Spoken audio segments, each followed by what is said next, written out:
আসসালামু আলাইকুম রহমতুল্লাহ। বীর চট্টলা এগ্রোর পক্ষ থেকে সবাইকে শুভেচ্ছা ও আন্তরিক অভিনন্দন।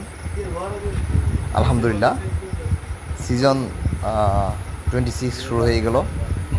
তুমি যাও। সিজন 26 শুরু করলাম 38টা লটের ইন্ডিয়ান ষাঁড় বাছুর দিয়ে। বাছুরগুলা এখনও দুধ ছাড়ছে, মাত্র দুধ ছাড়াই। এগুলো মাংস যদি বলেন তাহলে এভারেজ মনে করেন যে কত, এই 35 কেজি থেকে শুরু করে আপনার 30 কেজি ধরলাম, 30 কেজি থেকে শুরু করে 45 কেজি ওই রকমই থাকবে মাংস। আর কিছু মাল ছোটো আছে, কিছু মাল বড় আছে। সবগুলো মালই মোটামুটি খারাপ না। আসলে আমি আমার নিজের ঢুল নিজে পিটাই না, যা আছে মাশাল্লাহ ভালোই আছে। তো মালগুলো সব লটে বিক্রি হবে, আপনারা সিঙ্গেল পিস আমরা বিক্রি করি না। আপনারা যারা লটে কেনার চিন্তাভাবনা আছে, আপনারা স্ক্রিনে আমার নাম্বার দেওয়া আছে, সেই নাম্বার অবশ্যই যোগাযোগ করবেন। ইনশাল্লাহ আমরা এই মাংসের দামের সাথে সামঞ্জস্য রেখেই গরু বিক্রি করি, সেটা বাছুর হোক, সেটা আসুন ভাই।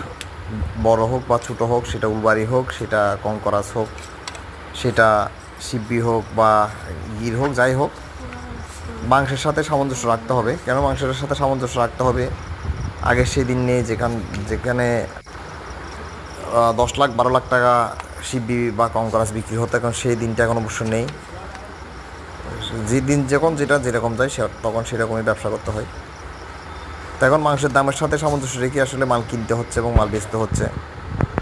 কেননা শুধু বাচ্চা বলে বলে যে আহামরি দাম নিয়ে বাচ্চাগুলো বড় করে মাংস 1 বছর পোষানোর পর মাংস লাগানোর পরে যে টাকা বিক্রি হবে সেই টাকা এখন নিয়ে নিতে তো আর হবে না। তো সেই হিসাব করেই মালগুলোর দাম চাবো আশা করি। তো আপনাদের যদি মাংস বাচ্চাগুলো পছন্দ হয়ে থাকে, আমার নাম্বার অবশ্যই দেওয়া আছে, সেখানে অবশ্যই যোগাযোগ করবেন। এরা সব পিওর ইন্ডিয়ান মাল, এখানে দেশি মাল একটাও নেই। তো আজকে এই পর্যন্তই, আগামী দিন দেখা হবে। সে পর্যন্ত ভালো থাকবেন, সুস্থ থাকবেন।